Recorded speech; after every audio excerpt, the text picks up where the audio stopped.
నేను ఇది చేసేటప్పుడు అనుకున్నాను ఏంటి ఇలా ఉంది ఎప్పటికి పోతుంది అసలు నిజంగా ఓటొస్తుందా అనుకున్నాను. కానీ ఓటొచ్చిందండి. కొద్దిగా ఒక్క చుక్క కూడా ఆయిల్ వేయలేదు. ఆయిల్ వేయకుండా చక్కగా ఓటొచ్చింది. అప్పటి నుంచి ఇంక మనం తినచ్చు.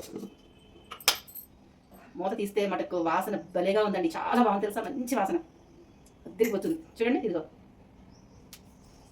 కనిపిస్తుందా, వడు మాంగా కరెక్టేనా? అయిపోయాను ఫ్రెండ్స్, ఫస్ట్ టైం చేస్తున్నాను నేను ఇది.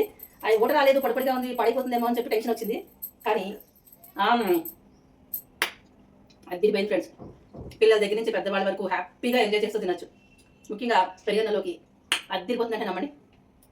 ఇంకెందుకు మరి ఫుల్ వీడియో చూడండి, చూసి ఎలా ఉందో నాకు కామెంట్ పెట్టండి. ఈజీ అంటే ఈజీ అనమాట, స్టవ్తో పని లేదండి. ఓయ్ చూద్దామా మరి ఎలా చేయాలో చూసేద్దాం పదండి.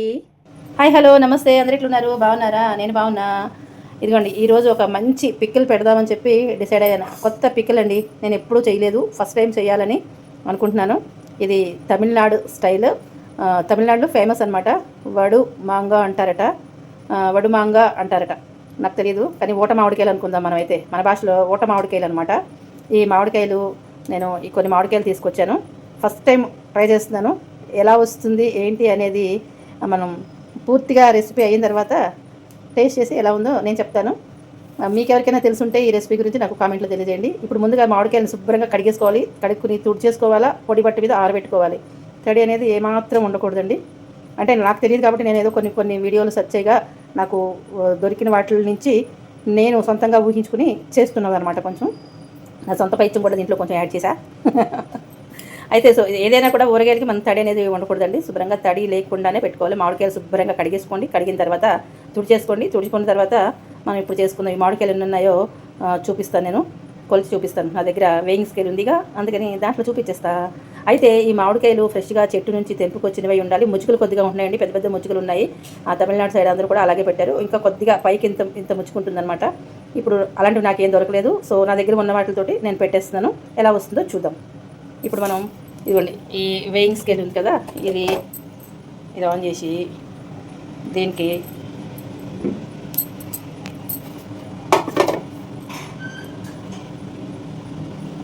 జీరో వచ్చింది కదా. ఇప్పుడు మనం ఇవన్నీ వేసేద్దాం. చిన్నవి పెద్దవి ఉన్నాయి. అసలు యాక్చువల్గా ఇట్లా చిన్నవే వేసుకుంటే బాగుంటుందండి. ఇట్లా చిన్నవి అయితే బాగుంటుంది. సో నా దగ్గర ఉన్నవన్నీ వేసేస్తున్నాను. ఏముంది ఊరితే బాగానే ఉంటుంది కదా, అందుకని ఇవన్నీ వేసేస్తున్నాను. ఇవి ఎన్ని ఉన్నాయో చూసుకుని అప్పుడు మనం ఉప్పు వేసుకొని ప్రయత్నం చేద్దాం. ఇదిగోండి దగ్గర 900 గ్రాములు ఉందనుకోండి. కిలో కూడా తక్కువే ఉంది. 900 గ్రాముల మీద కొంచెం ఉంది అనమాట.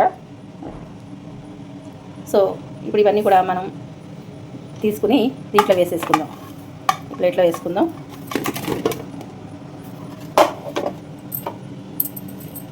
దీనికి ఉప్పు కావాలి. సో ఉప్పుని కూడా చూసుకుందాం.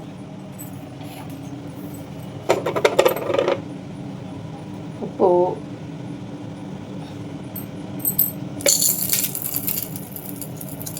తొమ్మిది 900 గ్రాములకి కొంచెం ఎక్కువ ఉంది కదండి. ఉప్పు ఎంత తీసుకుందాం మనం? ఒక 80 గ్రామ్స్ తీసుకుందాం. ఎక్కువ తీసుకుంటే మళ్ళీ ఇదిగోండి ఇది ఎంత ఉన్న సాల్ట్ తీసేసుకుందాం. యాక్చువల్గా అయితే కిలోకి 100 గ్రాములు లెక్క, దేనికైనా అంతే. కానీ ఈ మామిడికాయలు కొన్ని పులుపు ఉన్నాయి, కొన్ని పులుపు తక్కువగా ఉంటాయి కాబట్టి సో నేను కొంచెం తగ్గించి తీసుకుంటున్నాను. 80 గ్రామ్స్ అనుకోండి. 80 గ్రామ్స్ ఉప్పు అనమాట. అంటే నా సొంత పైత్యం అని చెప్పాను కదా, ఇందులో నా సొంత పైత్యం యాడ్ అయింది కాబట్టి కొంచెం ఉప్పు తక్కువైతే మళ్ళీ కలుపుకుందాం రండి. ఇదనమాట. ఇప్పుడే కారం అది ఏం వద్దు, దీంట్లో ఆయిల్ గీలు ఎప్పుడు ఏమీ అవసరం లేదు. ఒక శుభ్రంగా ఒక పొడి పాత్ర తీసుకోండి. నేను గాజు పాత్రని ఇది శుభ్రంగా కడిగి తోమేసి హాయిగా ఎండలో ఎండబెట్టి తెచ్చుకున్న గాజు సీసా అనమాట. ఇవన్నీ కూడా ఈ గాజు సీసాలో వేసేద్దాం. చక్కగా నెమ్మదిగా డ్రాప్ చేద్దాం, ఎందుకంటే గాజు సీసా పగులుతుంది. మరి ప్లాస్టిక్లో వేయచ్చా అవన్నీ అడుగుతారేమో, ఏమో నాకు తెలియదండి. నేనైతే గాజు దాంట్లో వేస్తున్నాను. ప్లాస్టిక్ దాంట్లో వేయచ్చో వేయకూడదో నాకు తెలీదు. మోస్ట్లీ ఈ గాజు బాటిల్లో బెటర్. వేసామా? ఇప్పుడు దీంట్లో ఈ ఉప్పు వేసేద్దాం. ఉప్పు వేసేసి దీన్ని చక్కగా ఇలాగా కలిపేసేయాలండి. కిందకి పైకి బాగా కలిపేసి దీన్ని మూత పెట్టేసి, మూత మరీ గట్టిగా ఏం పెట్టద్దు, జస్ట్ కొంచెం ఇలా పెట్టేసి లూజ్గానే పెట్టండి, మరీ గట్టిగా పెట్టద్దు. ఒకవేళ మూత పెట్టినా కానీ అప్పుడప్పుడు తీసుకుని కొంచెం లూజ్గానే పెట్టుకోండి, గట్టిగా టైట్గా ఏం పెట్టద్దు. అలా పెట్టుకుని మళ్ళీ మీరు వేసుకున్న తర్వాత ఒక 2-3 సార్లు మంచిగా కలుపుకోండి. ఆ డే అంతా ఒక రోజులో ఒక 2 గంటలకు ఒకసారి మంచిగా ఉప్పు ఈ మామిడికాయ ముక్కలు కింద నుంచి పైకి ఇట్లా కలుపుకుంటూ ఉండాలి. దీన్ని ప్రతిరోజు అలాగే ఒక 2 డేస్ ఇట్లానే వదిలేయాలన్నమాట. 2 డేస్ కూడా ప్రతిరోజు 2 గంటలకు ఒకసారి దీన్ని చూసుకుంటూ కలుపుకుంటూ ఉండాలి. పైనుంచి కిందికి అలా కలుపుకుంటూ ఉండాలి. కలుపుకుంటే ఇది ఉప్పు కరిగిపోయి వాటర్ వస్తుంది. మనం ఒక చుక్క కూడా వాటర్ అయితే వేయకూడదు. దీంట్లోని వాటర్ అనేది అస్సలు వేయకూడదు. ఇదే నీళ్ళలాగా అయిపోతుంది అనమాట. అప్పుడు కరిగిన తర్వాత ఎలా వచ్చింది అనేది చూస్తాను. నాకు ఎగ్జైటింగ్గా ఉంది. నేను ఫస్ట్ టైం పెడుతున్నాను అనమాట. చూద్దాం ఎలా ఎన్ని రోజులు కరుగుతుందో మీకు నేను చెప్తాను. ఇప్పుడు ఈరోజు నైట్ వేసానండి నేను. రేపు మళ్ళీ చూపిస్తాను మీకు నేను. ఇదిగోండి నేను రాత్రి పెట్టానమాట ఇలాగా. ఇప్పుడు మీకు మార్నింగ్ చూపిస్తున్నాను. మధ్యలో ఒక 2 సార్లు నేను ఇలా కలిపేసుకున్నాను. చూసారా ఇక్కడ వాటర్గా కనిపిస్తుంది చూసారా, అంటే సాల్ట్ కరుగుతుందనమాట. మ్యాంగో మీద కొంచెం వాటర్ ఉన్నట్టు చూసారా. దీంట్లో అస్సలు నీళ్ళు అనేది పోయకూడదు మనం. ఇదిగోండి నీళ్ళుగా వచ్చింది చూసారా. ఇదనమాట. ఇది మర్నాడు పొద్దున్నకి చూపిస్తున్నాను. తర్వాత నెక్స్ట్ డే చూపిస్తాను. మొత్తం అంతా కరిగిపోయేటప్పటికి అలా కొద్దిగా కరుగుతుంది కాబట్టి మొత్తం కరిగాక చూపిస్తాను. ఎన్ని రోజుల్లో కరిగిందో చెప్తాను మీకు.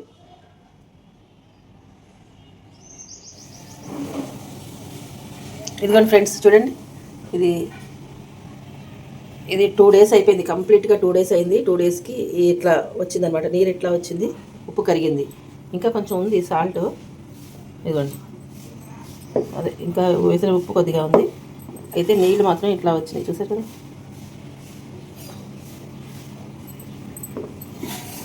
ఈ ఉప్పు కూడా కరిగిపోతుంది. సరే ఇప్పుడు మనం దీంట్లో కారం కలుపుకోవాలి కదా, అది చూద్దాం. ఎంత కలుపుకోవాలి ఏంటనేది చూపిస్తాను. ఇప్పుడు మనం ఉప్పు వేసేసుకున్నాం కదండి. ఉప్పు కలుగుతుంది కదా. ఇప్పుడు మనం దీనికి ఏం చేయాలంటే ఆవపిండి తీసుకుందాము. అన్నీ సేమ్ కొలతలే తీసేసుకుందామండి. ఇదిగోండి 80 గ్రాముల ఆవపిండి, 80 గ్రామ్స్ ఉప్పు తీసుకున్నాం మనం కాబట్టి 80 గ్రాముల ఆవపిండి తీసుకున్నాం.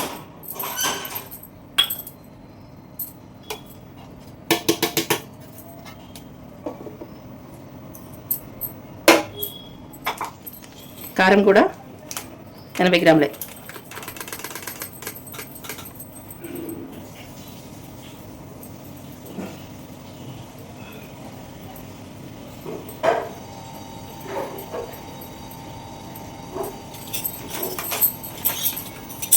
చూసారు కదా, 80 గ్రాములు కారం, 80 గ్రాముల ఆవపిండి ఇందులో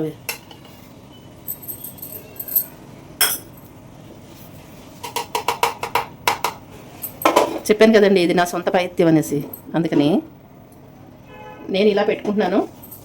సో ఎలా చేయాలి మీకు ఎవరికైనా బాగా పర్ఫెక్ట్గా తెలిసిన వాళ్ళు చెప్పండి, నో ప్రాబ్లం. ఇది శుభ్రంగా ఇలా కలిపేసుకుందాం చక్కగా. ఒక నిమిషం ఉండండి. ఇలా కొంచెం పసుపు,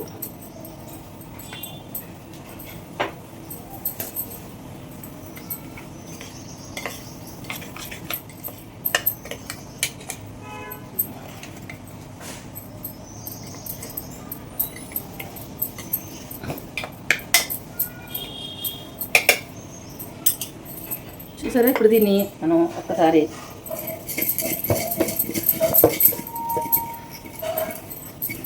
ఇంకా ఈ మాత్రం ఉప్పు ఉందండి. ఇదేమో మనం కారం వేసిన తర్వాత కలిసిపోతుంది. కారంతో ఊరబెట్టేసుకుందాం. కాయలు చూసారా ఎట్లా వడిలిపోయినాయో.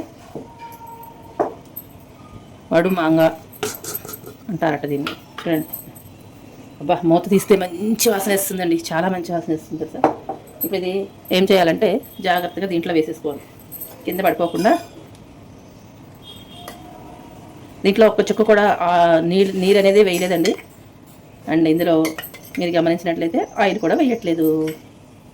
మామూలుగా అయితే ఆయిల్ కొద్దిగా వేస్తారు. ఈ పైన కొంచెం ఒక గరిటెడో ఆయిల్ వేస్తారనమాట కలిపేటప్పుడు కానీ, లేదంటే కలిపేసిన తర్వాత ఇలా ఊరిన తర్వాత కానీ ఆయిల్ వేస్తారు. సో మరి మన సొంత ఇది కదా కాబట్టి ఆయిల్ వేయట్లేదు. ఊట మామిడికాయలు, ఆయిల్ అవసరం లేని ఊట మామిడికాయలు. ఇప్పుడు దీన్ని మూత పెట్టేసి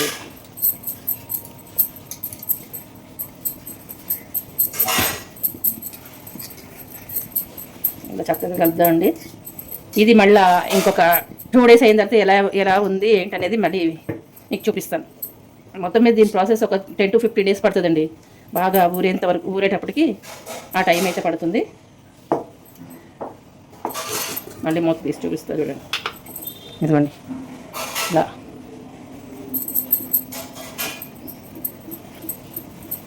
ఇలా మొత్తం కిందకి పైకి కలుపుకోండి. అలాగే నేను చెప్పాను కదా ఫస్ట్ స్టార్టింగ్లో మీరు ఉప్పు వేసినప్పుడు 2 గంటలకు ఒకసారి ఎట్లా కలుపుకున్నారు, దీన్ని కూడా అలాగే కలుపుకోవాలి. ఎందుకంటే కారం కూడా వేసాం కాబట్టి, కారము ఇది వేసాం కాబట్టి ఒక 2 గంటలకు ఒకసారైనా ఇలా ఇలా కలుపుకుంటూ ఉండాలి. అడుగు నుంచి పైకి, పైనుంచి అడుగుకి కలిస్తే చక్కగా మనకి ఊరుతుంది అనమాట. ఇంతే. ఇప్పటికీ ఇది అయిపోయింది.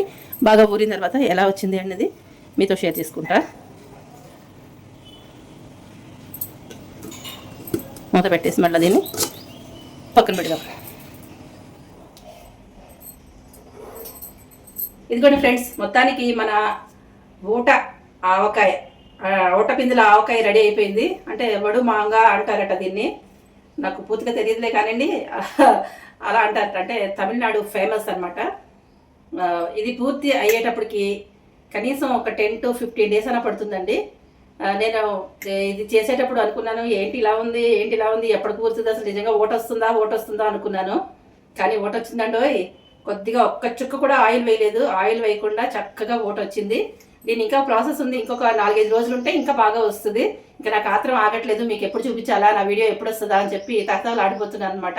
ఇంకా లేట్ చేయకుండా వీడియోని అయితే అప్లోడ్ చేసేస్తాను. ఇది కొంచెం ప్రాసెస్ పడుతుంది. ఒక 15 days అనుకోండి.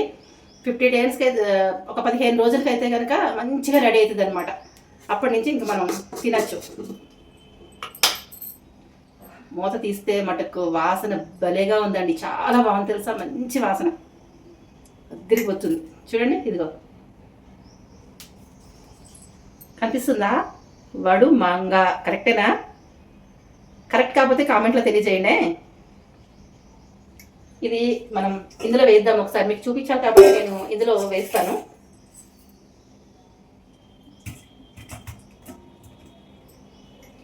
ఫస్ట్లో భయపడ్డాను ఫ్రెండ్స్, ఫస్ట్ టైం చేస్తున్నాను నేను ఇది. అది ఊట రాలేదు, పొడిపొడిగా ఉంది, పాడైపోతుందేమో అని చెప్పి టెన్షన్ వచ్చింది. కానీ వన్స్ చేస్తేనే కదా మనకి ఏదైనా తెలుస్తుంది. ఎక్స్పీరియన్స్ తోటే అన్నీ తెలుస్తాయి.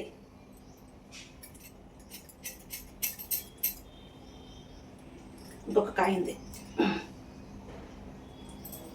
ఇదిగోండి, మొత్తం కాయలన్నీ పంపేశాను. అబ్బా, వాసన అయితే అద్దరిపోతుంది, మంచి వాసన. ఇదిగోండి మన ఊట ఆవకాయ, ఊట పిందుల ఆవకాయ అందం పోని. సరే, ఒక మంచి పేరు చెప్పండి. చూసారా, బాగుంది కదా. ఇక్కడతోటి ఈ రోజుతోటి మన ఈ ఆవకాయ రెడీ అయిపోయింది. కమ్మగా భలేగా బాగుంటుంది. ఇప్పుడు కొద్దిగా ఉప్పు తక్కువైంది అనుకోండి, కొంచెం కలిపేసుకోండి, పైన సరిపోతుంది. 99% తక్కువేం అవ్వదు, మనం కరెక్ట్గానే వేసుకున్నాము. కొంచెం తగ్గించి వేసాం కాబట్టి అదేమన్నా ఒకవేళ తక్కువైతే కొంచెం కలిపేసుకోవచ్చు. ఇది దీన్ని ఇలాగే పెట్టుకున్నామే అనుకోండి, ఇంకా బాగా ఓటొస్తుంది అనమాట. ఇంతంత కాయలు చూసారా, చిన్నగా అయిపోయింది. తడి మాత్రం తగలకుండా పెట్టుకోండి. తడి ఏమాత్రం తగలకూడదు, అన్నీ పొడిగానే ఉండాలి. అలా చూసుకుని పెట్టుకోండి. మనం మళ్ళీ వాడుకునేటప్పుడు కూడా పొడివే పెట్టుకోవాలన్నమాట. ఈ జాగ్రత్తలు పాటిస్తే నూనె లేకపోయినా కూడా ఏడాది ఉంటాయండి అని నేనైతే నమ్ముతాను. మరి మీరు నమ్ముతారో లేదో కామెంట్లో తెలియజేసేనే. అసలు మంచి వాసన వస్తుంది నాకైతే. టేస్ట్ చేస్తే ఒక్క నిమిషం ఎలా ఉందో చూపిస్తాను. అదే ఎలా ఉందో మీకు చెప్తాను. ఉప్పు కారం అంటే సరిపోయిందో లేదో, లేదంటే ఉప్పు కలపాలంటే కలిపేస్తాను.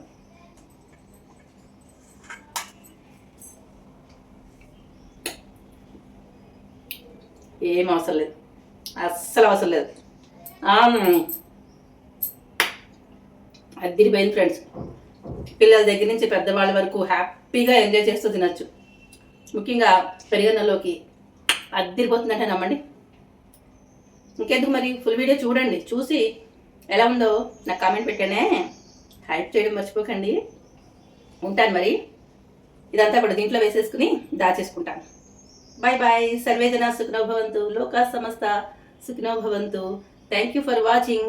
మీరు ఇలాగే సపోర్ట్ చేస్తూ ఉండండి. ఇలాగే కొత్త కొత్త రెసిపీస్ అన్నీ కనిపెట్టి మీ ముందు ఉంచే ప్రయత్నం చేస్తాను. మీరు కూడా చేసేసుకోండి, సరేనా?